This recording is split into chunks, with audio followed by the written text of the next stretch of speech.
Welcome साथियों। तो आज यूपी ट्रिपल लेखपाल का पेपर कंप्लीट हो चुका है और आज हम जो बात करने वाले हैं इसके पेपर के रिव्यू को देखेंगे और देखेंगे कि इसकी संभावित कट ऑफ क्या रह सकते हैं। कई अभ्यर्थियों ने परीक्षा छोड़ी, उसका भी यहाँ पे रीजन हम देखने वाले हैं। तो वीडियो पे बने रहें अंत तक, जिससे कि आपको सभी इन्फॉर्मेशन मिल जाए। तो आइए देख लेते हैं। यहाँ पे सबसे पहले हम देखेंगे पेपर का रिव्यू क्या है।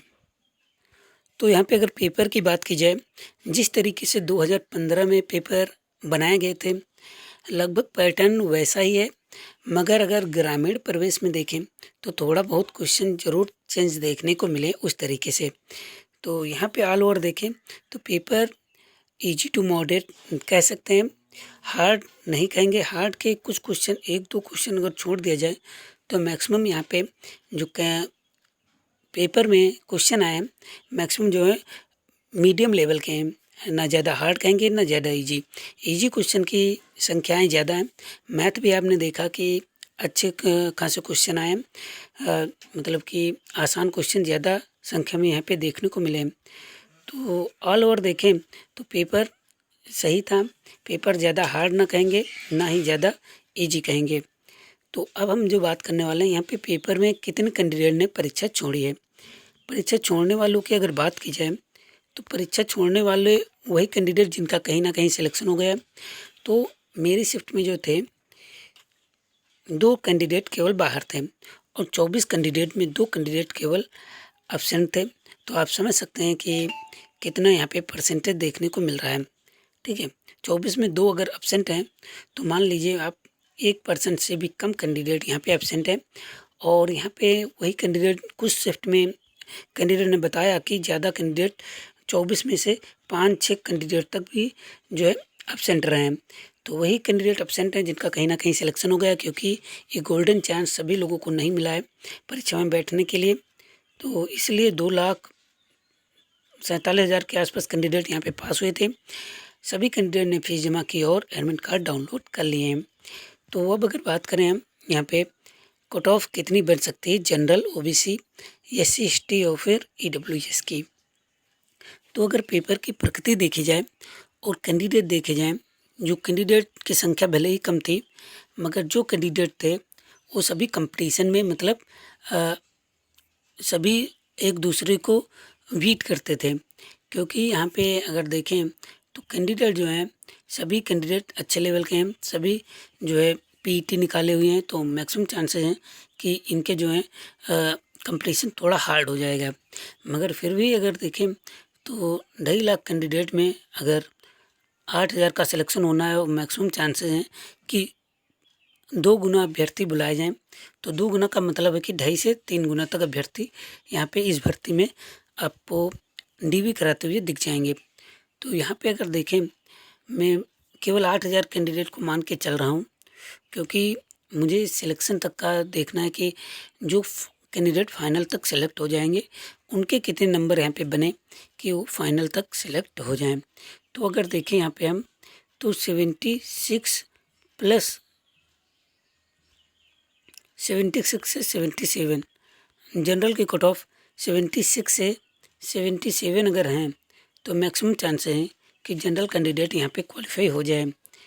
अब हम जो अगर बात करें तो जनरल के बाद जो एक कैटेगरी आती है उसे ईडब्ल्यूएस कहते हैं, जिसमें कि आपको पता है कि 10% रिजर्वेशन दिया गया है और ओबीसी को 27%। ठीक है, तो यहाँ पे अगर देखें तो ईडब्ल्यूएस वाले कैंडिडेट जो अगर देखें तो यहाँ पे संख्याओं में कम होते हैं ओबीसी की, तो इस वजह से इनकी कट ऑफ थोड़ा कम जाती है। मगर यहाँ पे शुरुआत में ज़्यादा कम जाती थी, मगर अब जो है ईडब्ल्यूएस वाले कैंडिडेट भी बढ़ रहे हैं। तो यहाँ पे कंपटीशन अगर देखें ओबीसी और ईडब्ल्यूएस का मैक्सिमम आसपास ही रहने की उम्मीद है, जो कि 76 से 75 से 76 ओबीसी की कट ऑफ यहाँ पे देखने को मिल जाएगी। ओबीसी की बात अगर बात करें तो ईडब्ल्यूएस की कट ऑफ मैक्सिमम चांसेस हैं कि 74 से 74.5 से 75.5 इतनी कट ऑफ बन सकती है।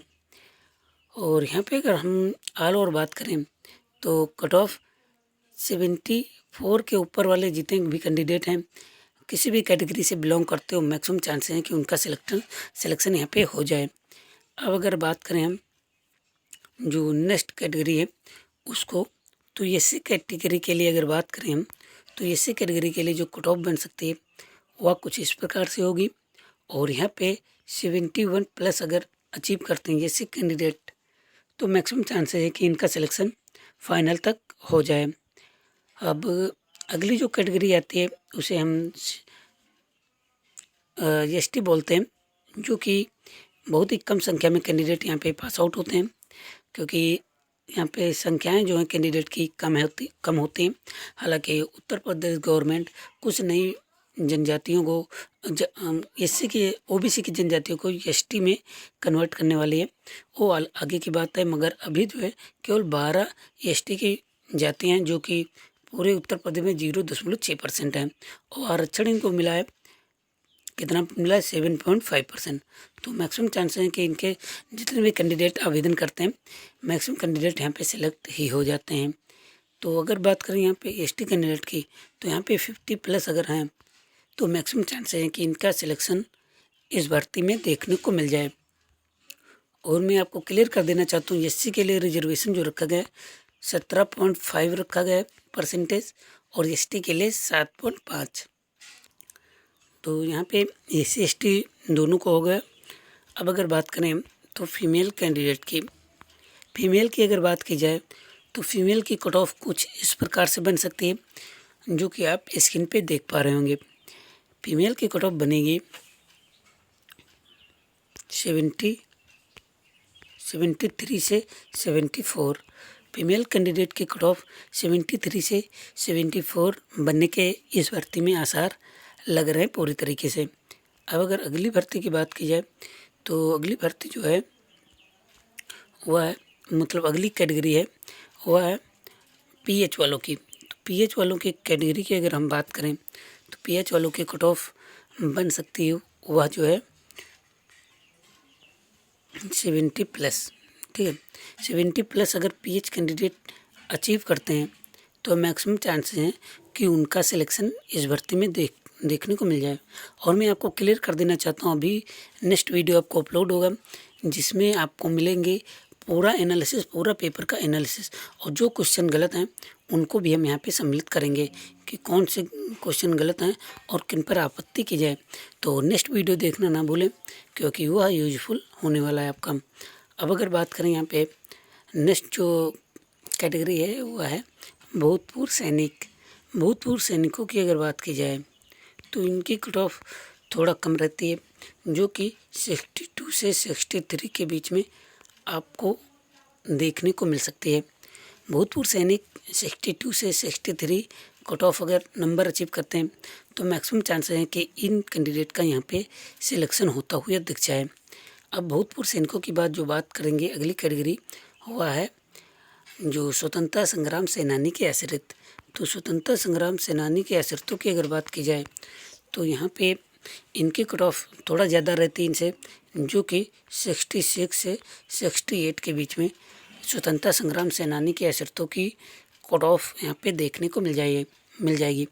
और आपको पता है कि स्वतंत्रता संग्राम सेनानी के आश्रित को इसलिए आरक्षण मिल जाता है क्योंकि उनके जो हैं पूर्वज जो हैं फ्रीडम फाइटर रहे हैं, इस वजह से।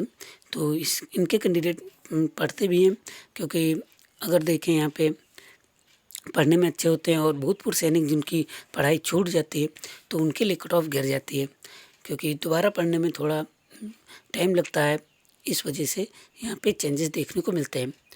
तो यहाँ पे हमने सभी कैटेगरी की कट ऑफ आपको बता दी है। फ़िलहाल इस वीडियो में इतना ही। नेक्स्ट वीडियो देखिएगा जिसमें कि हम आपको बताएंगे कि पेपर के आंसर की बताएंगे, और बताएंगे कौन कौन से क्वेश्चन यहाँ पे गलत देखने को मिले हैं। तो नेक्स्ट वीडियो देखना ना भूलें। मिलते हैं अगले वीडियो में, तब तक के लिए नमस्कार, धन्यवाद। और हम आपको क्लियर कर देना चाहते हैं, हमारे चैनल पे सभी ज़रूरी अपडेट्स जॉब से रिलेटेड आपको मिलते रहते हैं। तो बिना देर के चैनल को सब्सक्राइब कर लें, और जिस भर्ती के बारे में आपको कन्फ्यूज़न लगे या फिर कोई क्वेरी है तो कमेंट करें, आपको रिप्लाई ज़रूर मिलेगा। सभी गवर्नमेंट जॉब की अपडेट पाने के लिए हमारे चैनल से जुड़े रहें और आपको ज़रूरी इन्फॉर्मेशन मिलती रहेगी। मिलते हैं अगले वीडियो में, तब तक के लिए नमस्कार, धन्यवाद।